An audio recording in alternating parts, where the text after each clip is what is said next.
Welcome, Meteor fans, to the February. Got to think about what month it is. February Meteor Club question and answer. This month we have some people from Workpop on. Particularly right now we've got Abhi. Welcome. Thanks. So why don't we just take a quick minute? Number one, a little bit of housekeeping. If you're watching the live stream, you want to make sure to tune into the Crowdcast link that I put on the Google Plus page. I'll also tweet it out real quick. But you'll want to make sure you're there so that you can ask the questions and we can kind of have a back and forth with the audience. So that's where that stuff happens.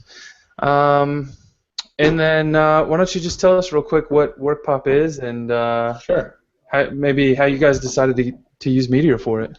Yeah. Okay, so hello all. I'm Abhi Iyer. I work at Workpop, obviously. Software developer. I'm just a software developer. My CTO, Ben, is actually on the way to this Q&A, so when he gets here, we'll introduce him. But I can give you guys a background. Workpop is a web application that wants to reimagine the hiring process for hourly and part-time workers. We saw this problem in the industries where a lot of employers of the ma and pa restaurants, the small businesses, are seeing like high turnover in their employees. Whether that's just the nature of that industry or people like to bounce around from jobs to jobs, it's a big problem, right? So on the employer side, they're losing candidates every day. In LA especially, we're in LA, based in LA, Hollywood's right down the block, all these actors, right? They have they could get a screening audition the next day, and boom, the employer has no one to fill their position. On the other side, the candidate side, like when I was in high school trying to apply for jobs, I was just doing paper application after paper application, and what we found out is a lot of employers still use paper applications. They're still using the help wanted signs, and we thought, what if we could just kind of disrupt this? What if we made it easy for employers to post jobs, similar to Craigslist, posting great jobs, and candidates could apply to these jobs with a universal application. So Ben's here, so let's bring him on in. Hey. Hey there, how's it going? Hey, sorry about the delay. Oh, that's all right. Glad to have you with us. And so I was just talking about Workpop and what we do.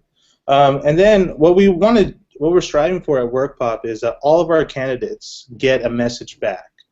We want everybody to hear back whether they got the job or not, and we're trying to want to encourage them to keep applying. So that's Workpop in a very small nutshell. Ben will talk about why we chose Meteor and why Meteor is amazing. Okay, yeah, go ahead. Hey guys, glad to join you all. I think Meteor has been the best platform for rapidly building out Workpop. It is definitely the best web platform I've ever used. I would want to talk a little bit about a year ago when we were thinking about how would we build this website. When you look at a team of just 2 people at the time, it was me and my co-founder Jay Yu, whose talents are all over the place, but primarily in design and very much making great web experiences. We needed a platform that could help us take advantage of our talents as much as possible. And with anything that was more technically oriented or more worried about performance or more worried about scaling or more worried about saving money, we would not have been able to take advantage of Jay's ability to deliver fantastic web experiences and a lot of my skills around building very robust business logic and making something work in a multi-user environment. So we largely chose Meteor around early on taking advantage of our talents and later on delivering this sort of multi-hundred-million-dollar website experience that's built with a very small team. How big is your team right now? We're currently 12. We have a few developers joining us, shortly this March. We'll have then at that point 7 developers, a couple folks in sales, growth guy, and our two co-CEOs, Reed and Chris. Nice. So, I mean, I remember kind of talking with Abhi back and forth over Twitter. You guys have ways of dealing with like Meteor in a larger team. I think the biggest team I've been in so far has been three developers, maybe. Can you talk about that a little bit? One of the most important aspects of Meteor is that every person who works on the web app gets to see the entire product. It's very difficult to not be aware of how something that is more of a traditional server or traditional client piece of code works. In terms of just teamwork around knowledge, about knowing how the web app works, we have been very lucky in that everybody sees the same code base, so everybody is certainly capable of the same level of awareness. On the other hand, that also means that onboarding would appear to need a lot of people, not of people to get very, very well educated before they can all work together. And we've also been very fortunate that has not been the case. What we've learned is that it's very important to give everyone the tools to reverse engineer, to take apart the system, rather than a more structured or complete piece of documentation. And a lot of what we plan to release to the community to help people work on teams together is different packages and different techniques for understanding how a Meteor site works. Yeah. A lot of the things, when you're working with multiple developers on a Meteor project, it's really important that everyone has the same code standard. And lucky for us, when we first built the site, we created, pretty much like the foundation of, all our foundational methods, how everything works in the beginning. So as we moved forward, we relied on that good foundation that we built in the beginning. So it's great. It's good. The front end is always like, here and there. Front end's always front end, but those basic foundations of our Meteor methods, our publications, were solid from the beginning, and it's been a great way just to build on top of it. Yeah, I would definitely agree. So, other things that I've seen some teams do, particularly like they'll have a style guide. Like Meteor has a style guide, and so the bigger project that I've worked on, we adopted that style guide, and then actually using JS Hint to enforce that style guide, like it's part of the testing process. So when you commit to GitHub, the CI server runs JS Hint and tells you if you're, in style with the style guide kind of thing. Do you guys do something like that, or just more of a loose structure and try to follow it and enforce it yourself? Our style guide right now is the WebStorm auto formatter. We actually, and to your point about using, for instance, a Travis plugin like runs JS Hint to tell you what's wrong with GitHub, our version of a automated linter, is actually me going over and reviewing, and when I notice that there's white space missing, I write into a comment, hit Command-Alt-L, the hotkey for auto-format in WebStorm. Nice. I mean, that's not to say that we shouldn't do those things. It's like, I guess one thing for the developers watching, when you're moving super fast, and Meteor allows you to move at light speed, you forget about these things, and we're going to have to revisit, some of those basic, like, writing everything down style guide. Kind of like right now at Workpop, it's kind of an oral tradition. Ben has taught me, I was teaching the next guy. So yeah, to your point, that's a great idea, Josh, and I think I'm going to start doing that. Nice. Yeah, I would highly recommend it. And like I said, there's actually some work already done for you. So there's a guy. I'll try to find it and send it to you guys. But actually, JS Hint Meteor. Someone made a here it is, a JS Hint RC Rex.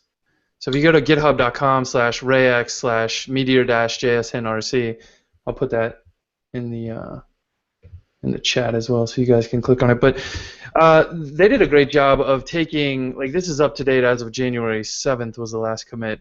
But it basically just runs all the Meteor style guide, I guess, rules in JSHAMP for you. So, maybe you guys could fork that and get it going. And there's other options too. I'm trying to think, like, excuse me, Thoughtbot, Hound. Can't spell. Yeah, it's called houndci.com. And they complained about the same thing that you're kind of doing, Ben. They said they got tired of saying, like, white space, like, get it right. And so they wrote something that hooks in and runs style guides against your code as well, which awesome. I find interesting. And it works with CoffeeScript and JavaScript and looks like Sass and Ruby. So pretty awesome as well.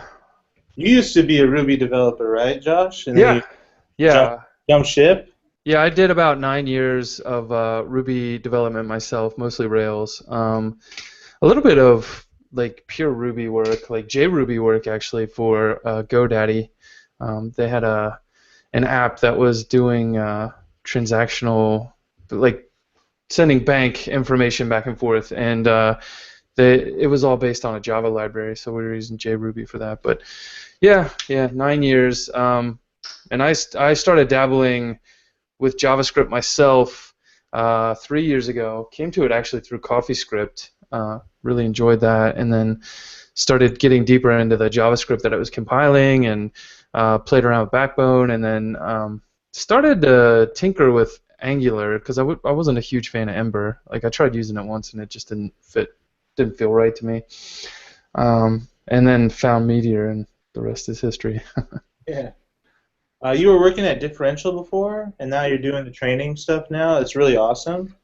I'm sure your fans already know this, but could you tell, I guess, me and Ben, like, why'd you decide to leave Differential? Like, they seem like they're doing a lot of big things. Yeah, they are. I think it was just maybe some philosophical differences on how to approach business and that kind of thing. To me, training and open source was very, very interesting. I mean, if you look, I built 6 out of the 10 packages that Differential had at the time I left. So that was a big thing for me. Just blogging and teaching and open source work, like, I want that to be the foundation of my business. And they still do some of that stuff, but it wasn't a huge focus for them. And so I wanted to take time to really focus and try to build something out of that. That's awesome. Cool. Yeah. Thanks.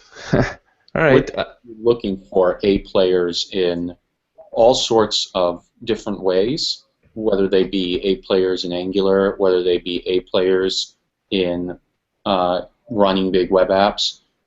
We're definitely looking for training materials to help onboard A players in one thing. Nice. How to do it the Meteor way. That's what I think Meteor is kind of missing right now. Is I remember when I was dabbling into Scala, the Scala guide was like, oh, you're coming from Java? Okay, this is Scala if you came from Java. Oh, yeah.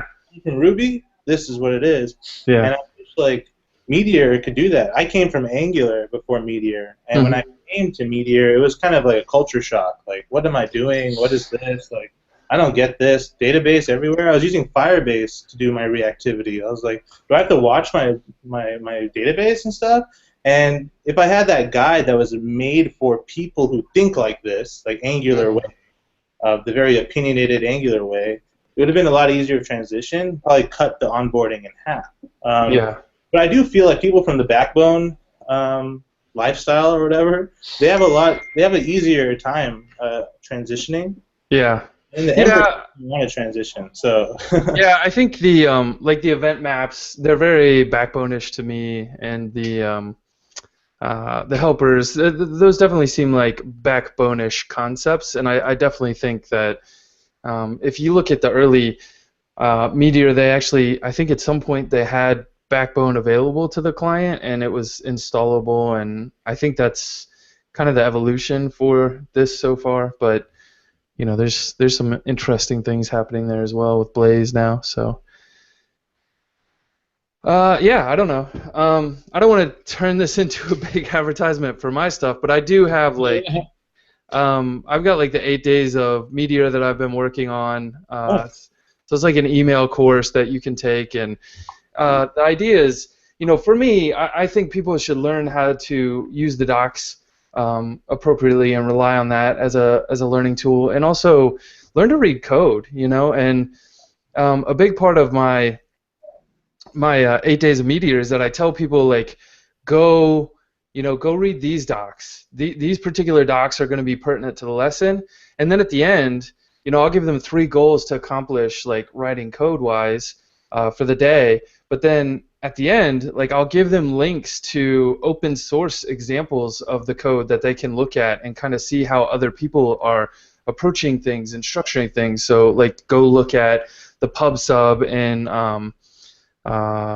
Triplet or Telescope or something like that, because it's open source, it's out there, and these people are building legitimate apps off of this code. So, go learn to read source code, because I think that's a huge important thing for developers. Yeah, I mean, I've been getting a lot of questions lately, like, how do I learn Meteor? Like, where do I go? And lucky for them, you have that blog post now, which is getting started. Yeah. The advice that I've given to people is, any tool that you know right now, just forget about it. Like, pretend that you don't know it, and you only have Meteor. That's the only thing you can use. The best way to learn something is if that's the only resort. And it's worked well for some people. A lot of people have been programming a long time. At the Meteor meetups in LA, there's always the old school .NET programmers that come that want to, like, find out what's up. And to them, it's just like a whole new world, because they've been learning something for a long time. It's hard to unlearn or relearn something new. Yeah. When I told them that, giving them that advice, they were like, I don't know about that. I don't know if I could do that. Like, I'm so reliant on my tools. And we are all developers. We have this tool set that we need to use to make money to get the job done. So it's really hard when you're, like, kind of like, experienced, to, like, jump into something brand new when you don't really know much. But for those guys, and the guys who are watching and the guys who are going to watch this, like, if you're a new developer and you want to learn Meteor, or if you're a front-end developer and you want to learn, like, the full stack life, like, pretend that this is the only tool you have, and you have to do it. You have to get into it, and you'll get really good really quickly. Yeah, and there's good ways too, right? Like, I mean, you can use something like you guys mentioned, WebStorm, right? Like, there are tools out there that'll make it, like, if you're transitioning from something like .NET, and you've got their developer tools that are kind of like helping you write your code faster, like, there are options for that available. Like, I'm a Vim and Tmux guy, so I don't know, I like to type things, but if you're not a typer, go use WebStorm, I guess. Awesome. Yeah, all right. So we do have some questions here, so I'm going to start answering them. This one is it's about Meteor, but so Mitchell Wolfman asked, what is the most recent Meteor-related problem you faced, and how did you solve it? So I'm assuming maybe he's asking about a problem that's popping up because of the choice to use Meteor. Yeah. So maybe scaling or something. I don't know. We have a variety of issues that we're lucky that usually when they become a big problem, the Meteor development group catches up and fixes it. I can give you a handful. One that I think is particularly important to people who are using Meteor's ability to be used as a mobile web app.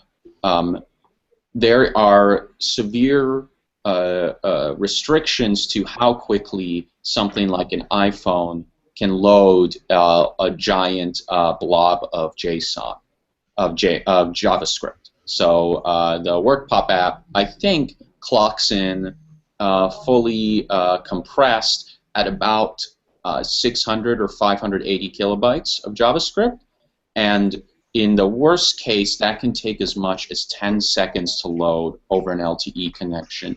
That includes decompressing, just-in-time compiling, and executing to render the first page.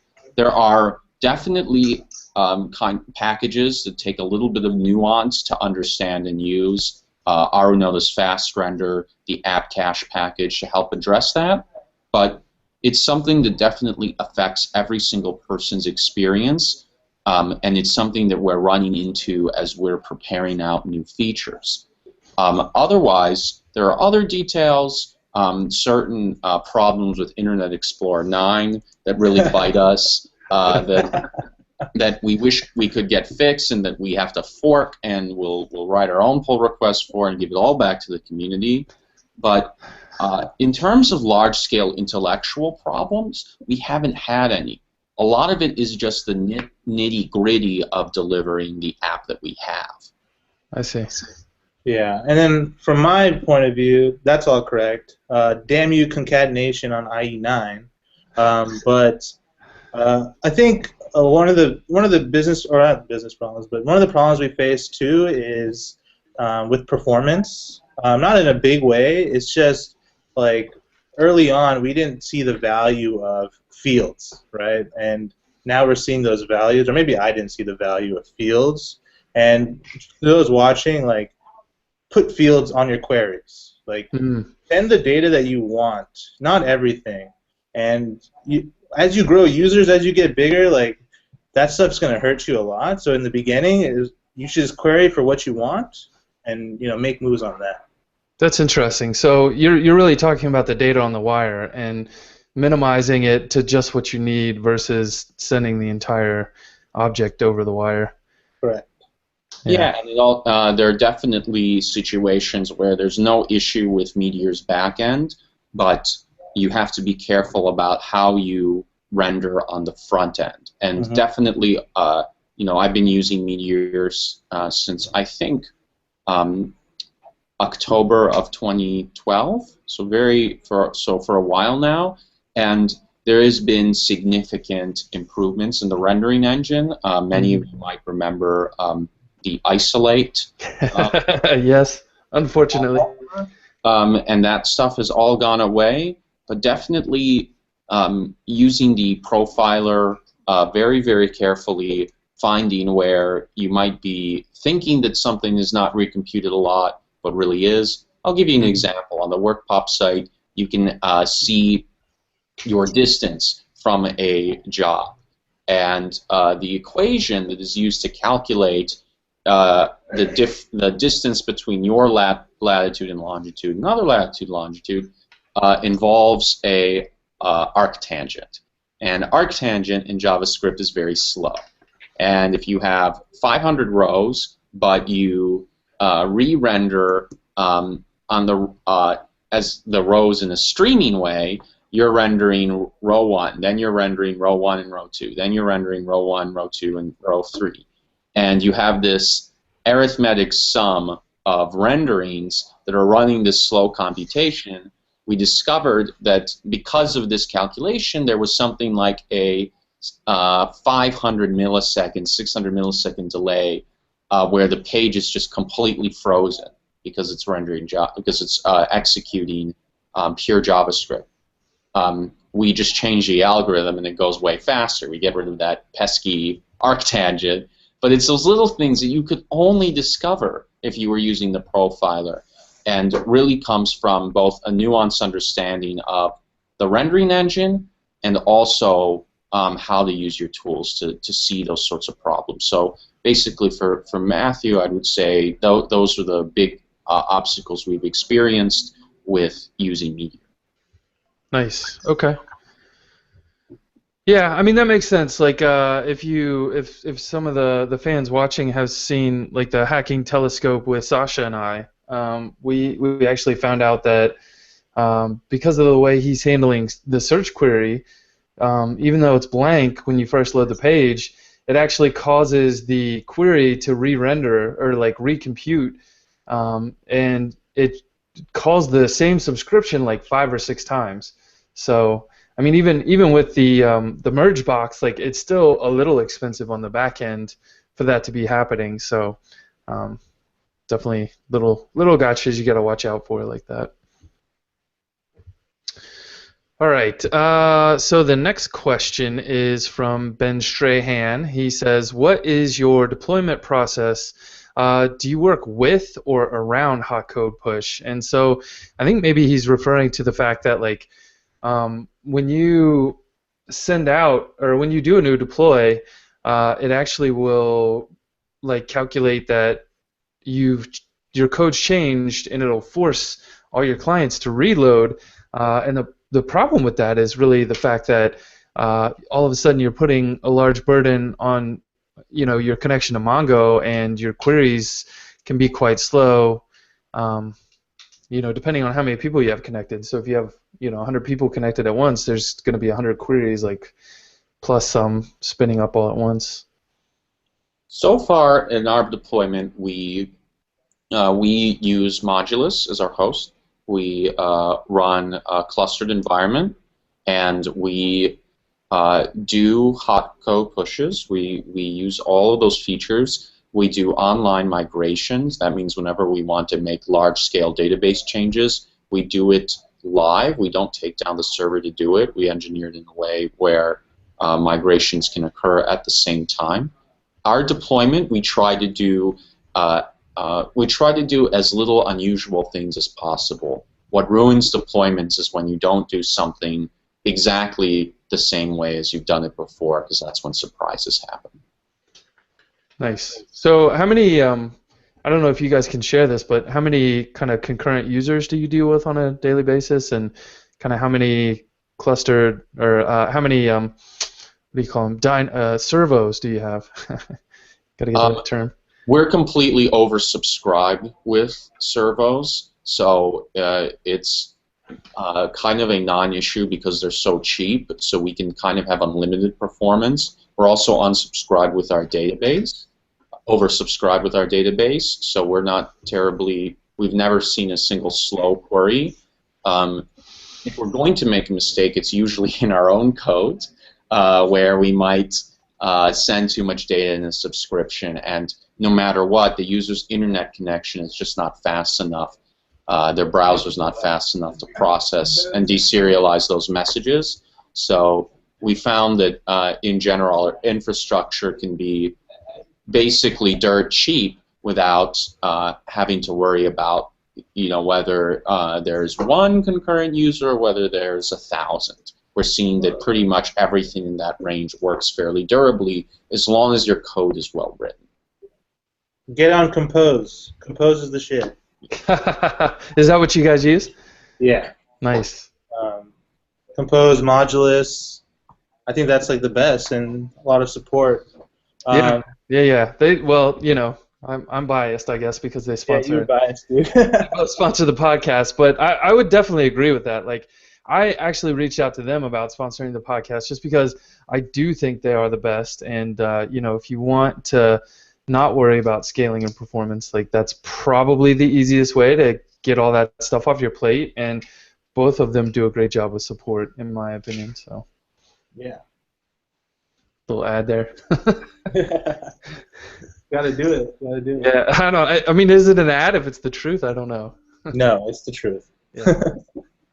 Nice. All right. I lost my. Here it is. Okay. So we're done answering that one.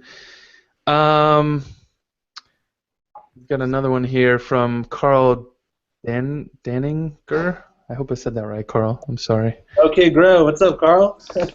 Whoops. Yeah, so he asked, what are your thoughts on using React or Polymer with Meteor? Are you guys using any other kind of front-end libraries with Blaze and Meteor right now? I can touch on this. Sure. So when we first built our site, the obvious choice is Bootstrap 3. Everyone knows that. To make a site look beautiful really quickly. We're actually trying to iterate on all our features again. As we continue to grow, we're going to reiterate on everything. And what we wanted to do and wanted to accomplish is to make a really good user experience.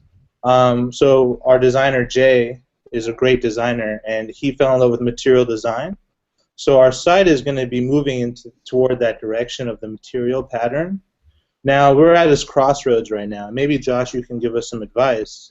We're at this crossroads, and we're thinking, right? Are we going to build everything on Blaze? Am I going to create paper components in Blaze just to style them, make them look like material design, and do everything business as usual?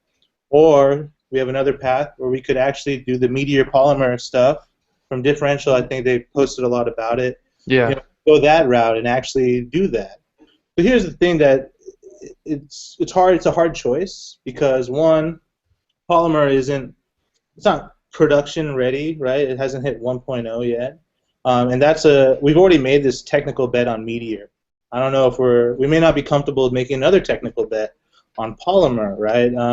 I don't want to be 3 months down the road and we have to change our front end code again because whatever library we picked lost support or is not being used anymore. So to Carl's question, I'm thinking Polymer right now. I think that is the wise choice. It's backed by a huge company. I think you guys know it. It's called Google.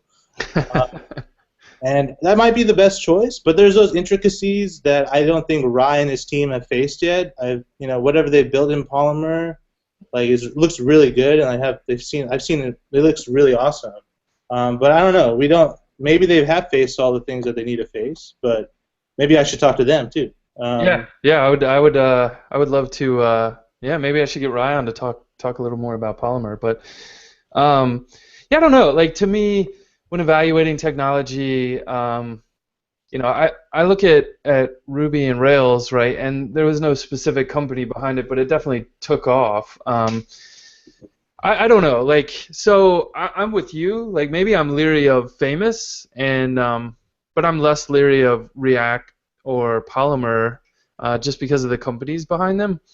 So I think they're going to be around. I mean, to your point, you're absolutely right. Like, we're here on a Google Hangout, and this is streaming live over YouTube. So I don't know. Maybe I've bought in hook, line, and sinker to Google, but yeah, I don't know. I've seen user cycle. It looks really good. It seems to be smooth. I've had some conversations with Rye about that kind of stuff, and I don't know that he doesn't regret the choice to go to Polymer, that's like user cycle is his day-to-day work. Like that's his baby right now. So, yeah. I mean, I think it would come out a lot more if he were upset or not happy with the way things are going. But they've used it on a couple apps now, and they're also just dabbling with Ionic as well. Oh, yeah. So. Usually when I ask people about frameworks, I don't ask them what they like about it because I'll figure that out myself. What do you hate about it? Like, what don't you like? And those are the things that I think about when we're going to make a choice. I know, like, Aranota had the flow components out. That looks interesting. A lot of people are trying to do these like components. Maybe we could give a stab at it too, but if it fits our business and it's our trajectory for our business, we'll probably make a decision. A lot of developers out there, I'm talking to you, front end is super important. You probably already know that, but I've heard developers just scoff off the front end like, I'm a back-end developer, whatever, you guys can write CSS. But there's a lot to it, and you have to think about all the different outcomes, and it's the thing that's user-facing, right? It's the thing that really matters. Carl Daninger is actually working with Workpop right now through OK Grow. He's nice. Absolutely phenomenal developer and designer. I think he can speak for himself, but a lot of the way that he's managed to really over-deliver on our expectations for what he's capable of. Literally, he's one of the best people at what he does I have ever met. And I think for anyone who wants to really care about the user experience, the reason these sorts of components matter is because they help you do design without needing a design document. This is something that Carl happens to be really, really fantastically good at, but is something that we definitely could support better if we had used a more mature or well-known component framework. Here at Workpop, we actually wrote our own component framework that made a lot of sense for the particular way that you edit job postings, that you fill out a job application. We have had very good luck with it, but we also understand that it's idiosyncratic. It's very work-poppy, and it's something that if we had been smarter, we would have ported an existing component framework more faithfully to Meteor, and that's the sort of thing that really gives the Carls of the world the ability to do what they do best, which is look at a page, understand how to make it look good without needing you know, an enormous amount of process behind it. Mm-hmm. Yeah. Nice, nice. So I took your advice and I just asked Rye, like, what do you hate about Polymer? And he's texting me back. He said browser support is the #1 thing for him. He said it might not, like, a lot of the browser features might not ever be adopted by non-Chrome browsers. So they have the polyfill though, right? They do. And I said, so, like, the lack of polyfills, or is it that the polyfills aren't good enough for all the browsers? Like, he didn't respond to that. But one of the other things he mentioned is that it's slower on iOS versus Android. And he said the biggest problem is it's Google's baby right now, and that's kind of bad for it because they're relying on a lot of browser specific stuff right now. Yeah. Yeah. For us, you never know if an employer wants to post a job. They might be using a computer that's almost 5 years old, you know, running IE9, and like giving somebody the ability to post a job. That's somebody's income. So it's really important that we support a large variety of browsers at the experience that we need to support them, and it's really tough for us to sacrifice that. So I think his point is very important. Yeah. And as a developer, you always want to be working on bleeding edge technology, the best stuff, the newest stuff. But when it comes to running a business, you have to draw the line and say, like, is what I'm developing gonna, you know, move the needle? Is it gonna help build great software? And you know, thanks, Rye. Thank you. That's a really good point. We'll definitely have to look into everything now. Yeah. You know, the other interesting thing is, you know, to Carl's point, he mentioned React as well, and I don't know if you guys saw this, but Avatal released a React Web Components package on Atmosphere, and so it looks like, from what I can tell, him and David Greenspan are playing around with React and trying to get components working from React into Blaze, so that could be interesting as well. I mean, I still think Blaze is amazing. You know, like I still think that you could just use Blaze and you'll be fine. We presently have a component framework built on top of Blaze that has been working well, but maybe a little too idiosyncratic to just release to the community. Yeah. It resembles Autoform. It's a slightly different philosophy than the Autoform package, but it has a lot of the same functionality. Nice. Yeah. So, you know, that's the other interesting thing. Like, I worked on a project where, you know, someone pointed out to me the template system itself is kind of like a component, like a web component, right?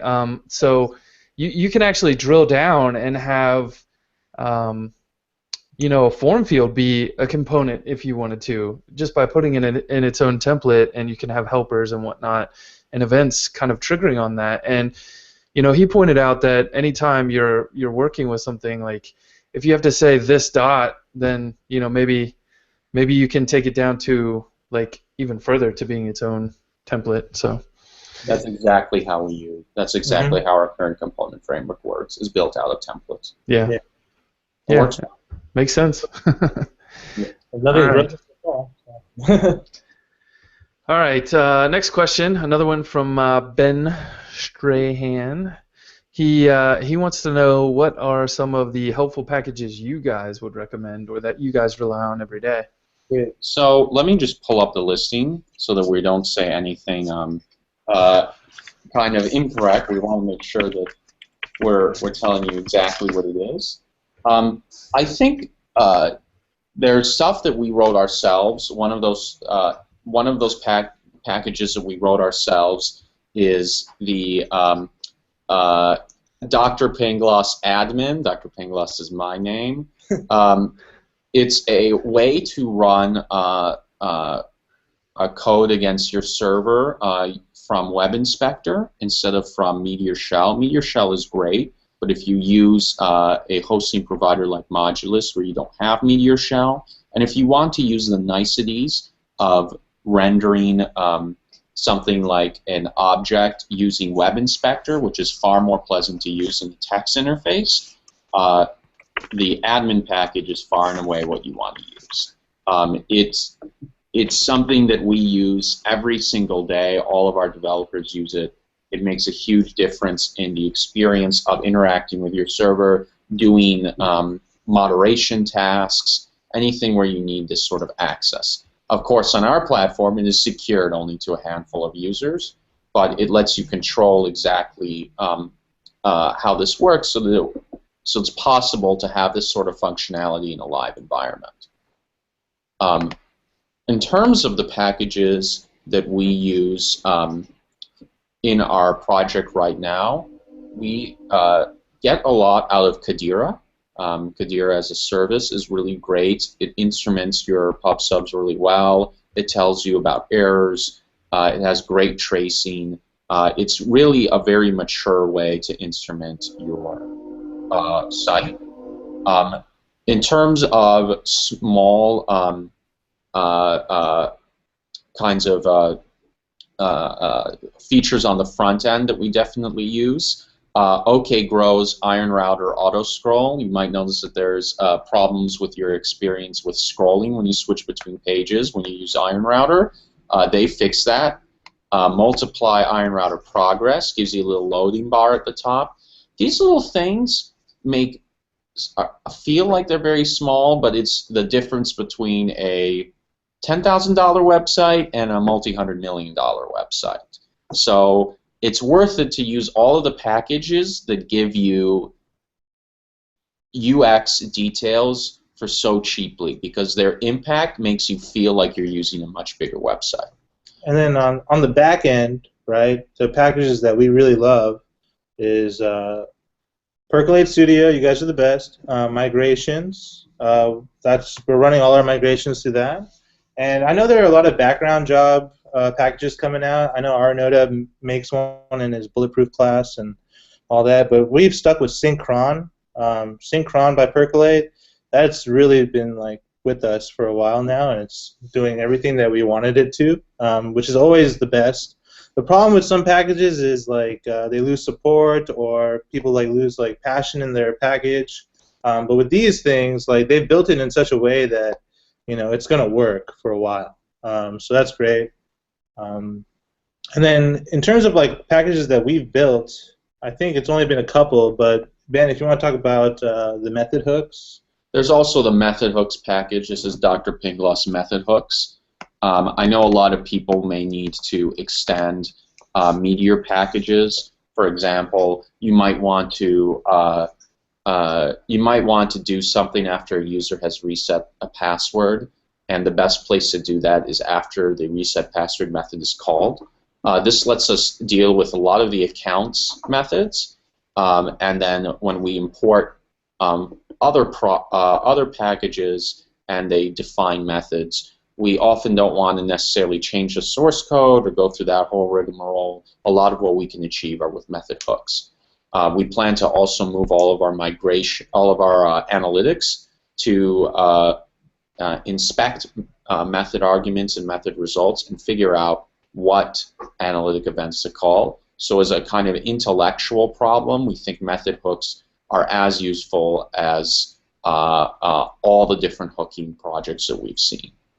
Yeah, that's so true. Because I mean, so to your point, like the account creation, there's one method hook in there, but you can only define it once, and then like if you define it again, you're overwriting it. So like you can't chain that guy together. So that's definitely a good point. I mean, it's totally useful to be able to run something when a user's being created, and I think you're absolutely right. Being able to put in your own method hooks like that—that's pretty awesome. Nice. How about you, Josh? Any packages that you want us to like spotlight? Yeah, for me, I don't know. I used to use my own suite, but as you guys pointed out, like sometimes people lose passion or they just don't have the time to work on it anymore. And so like not being at Differential, like I haven't had the time, like most of my clients are existing apps rather than greenfield apps. So I find myself relying more on, Autoform and um, user accounts. So, that kind of superseded accounts entry for me. So yeah, I mean it's kind of where I'm at. I guess one that I love is Moment, which I mean isn't Meteor specific, but I love having like the Moment library is really awesome to me, and I love being able to rely on that at Yeah, any totally. given time. Uh, yeah, all right. Let's see if we got any more questions. Oh, this is an interesting one. Again, from Ben Strahan. He's going to ask all the questions. What is the your VC investors like? What is their opinion of building a company around Meteor? And was there a struggle there, like getting funding to for the company because you had chosen to work with Meteor, or was it easier? I don't know. I think Dan Scholnick, who's our lead investor at Trinity, who led our Series A, he has said very publicly that he has never seen a startup build something at the velocity as we have, and he understands that a lot of that has to do with our choice of Meteor. This is the guy who's also his portfolio of companies include Workpop, Compose, New Relic, and Docker. We are kind of the odd man out in a highly technical portfolio. And I think a lot of that comes from understanding how innovative Meteor is and how essential it is to the general way of building startups. In order to find market fit, you have to work very, very quickly. And we think that the kinds of investors you want to work with, we really love Dan, are the kind who are technically savvy enough to really understand the economic advantages of having a fast platform and who understand what the real obstacles of scaling are. In our particular case, there are only so many jobs and there are only so many job seekers in the United States. When we reach that scale, there is a possibility that we will change platforms, but it looks more likely than not, but that by the time that we do, we'll be prepared with Meteor as a platform to become the basis of a wholly scaled, very performance site for tens of millions of people every day. And that's our objective, and we think we've made the right bet. Nice. Awesome. Let's see. What other questions do we have?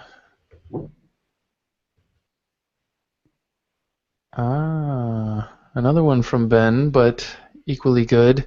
What do you find the challenges to be when hiring for Meteor itself? I know we talked a little bit about it early on, but I'd love to hear, like, what are you guys finding specifically challenging about hiring Meteor people?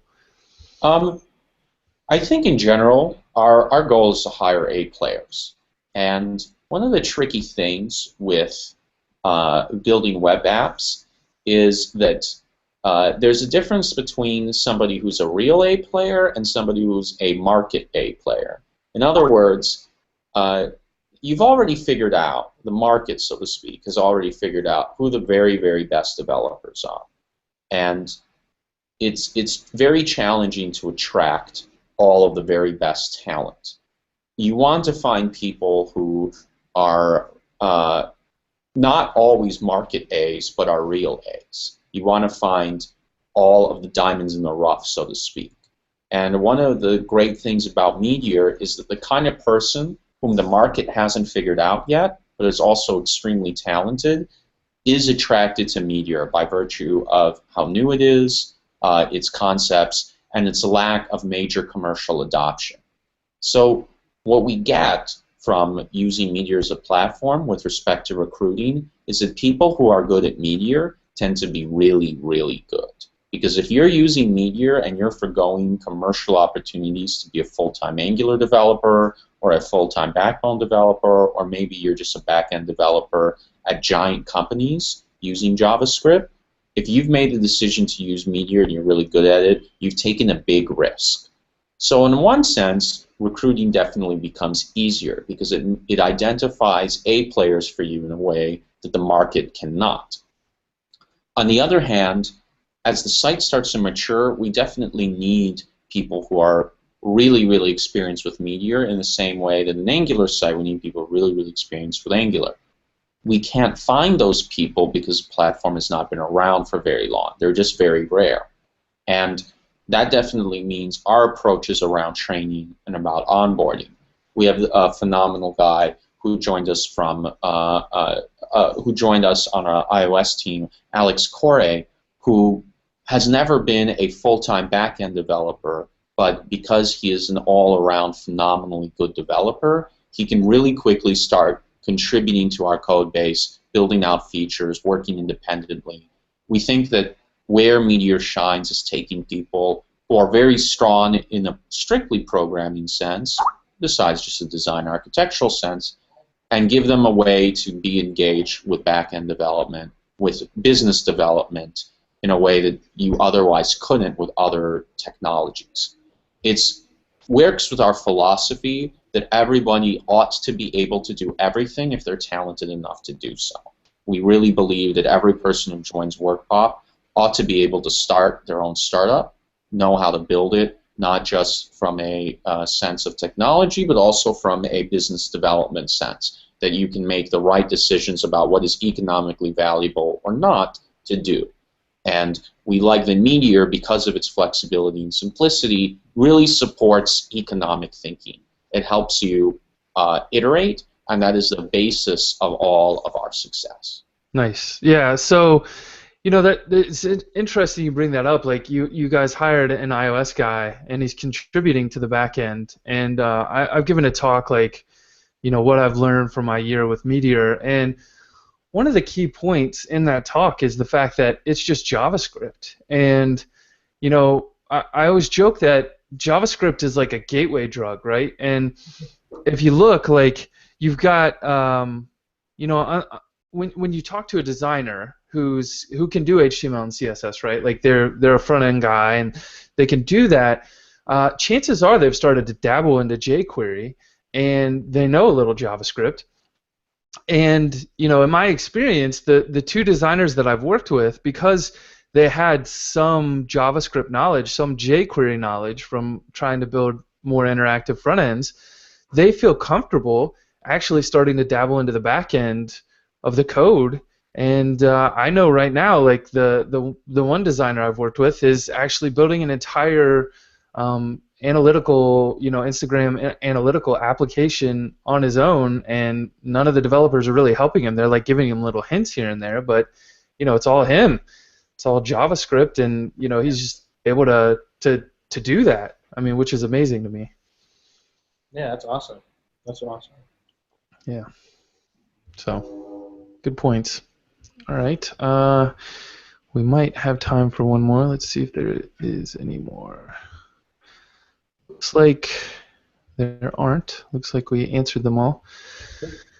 Yeah. So, I mean, if I know I get a lot of questions. Like, I'm always looking for Meteor work. Do you guys hire remotely, or is it an on-site thing for you guys, or?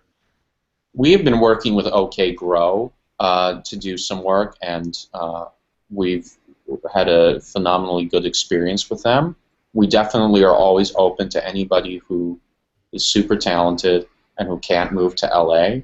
LA is a fantastic place, so contrary to what your expectations would be of the second largest city in the United States, that is the cultural center of the world,